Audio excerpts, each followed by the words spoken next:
Parce qu'on sait que la ligne, alors pas Intercité mais TER ici, est la plus en retard de l'Aquitaine, donc l'amélioration du réseau pourrait améliorer ce genre de choses? Enfin, très clairement, les travaux de rénovation, de régénération du réseau sont essentiels pour retrouver de la régularité, de la qualité, de la fiabilité sur cette ligne. Et c'est bien pour ça que c'est la priorité du gouvernement. Enfin, pendant des décennies, on a laissé le réseau ferré se dégrader. Je pense qu'on le vit ici dans la région, comme on le vit un peu partout en France. Et cette priorité, elle est fondamentale. Je vous dis 570 millions d'euros de travaux qui sont prévus. Je peux vous assurer que SNCF Réseau a bien compris qu'il fallait tenir les calendriers. Quelques retards ont été pris dans la régénération de cette ligne, mais je sais qu'ils sont très mobilisés pour achever le plus rapidement possible la rénovation aussi de l'infrastructure. Deuxièmement, parce qu'on a deux problèmes qui pour moi sont urgents et qui, comme vous le savez, m'ont mis en colère suffisamment souvent ces dernières années pour que vous en ayez eu l'écho. Le premier, c'est l'accessibilité de la gare.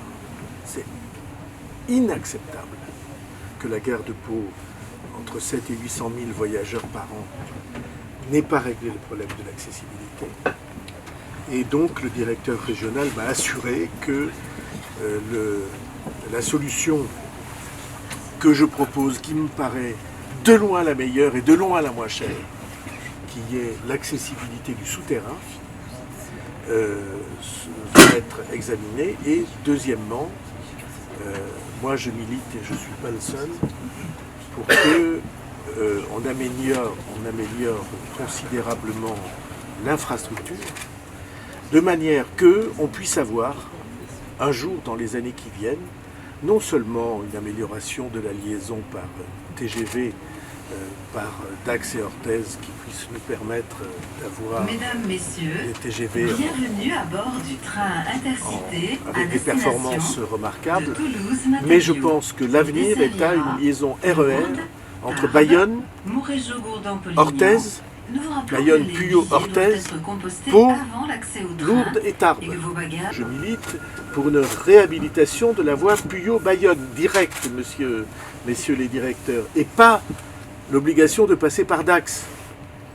Parce que l'obligation de passer par Dax, je racontais ça à la ministre, évidemment ça allonge le trajet entre Pau et Bayonne de 45 minutes ou 1 heure, qui rayonnerait sur l'ensemble de l'agglomération. Même en allant peut-être jusqu'en Espagne, la Pau-Canfranc, les régions sont engagées. Est-ce que l'État pousse derrière pour la réalisation de cette ligne? Enfin, moi, je mesure l'intérêt que porte notamment le président de la région Nouvelle-Aquitaine à ce projet. Je pense que du côté de l'État, nous faisons le choix de mettre l'argent en priorité sur la remise en état du réseau. Et je pense qu'ici, ça doit parler à beaucoup de voyageurs. On a besoin d'avoir un réseau ferré en bon état. Sinon, c'est beaucoup de complications, beaucoup de stress, parce qu'on ne tient pas les horaires prévus, on ne rentre pas chez soi quand on a prévu et on arrive en retard au travail. Voilà. Donc, priorité, remise en état des réseaux et puis développer aussi ce transport ferroviaire partout où nos concitoyens sont coincés dans des embouteillages. Ça veut dire qu'il y a un besoin et que là, il faut vraiment aller dans le sens de ce qu'on évoquait, y compris dans des vallées, de développer des offres plus importantes de transport ferroviaire.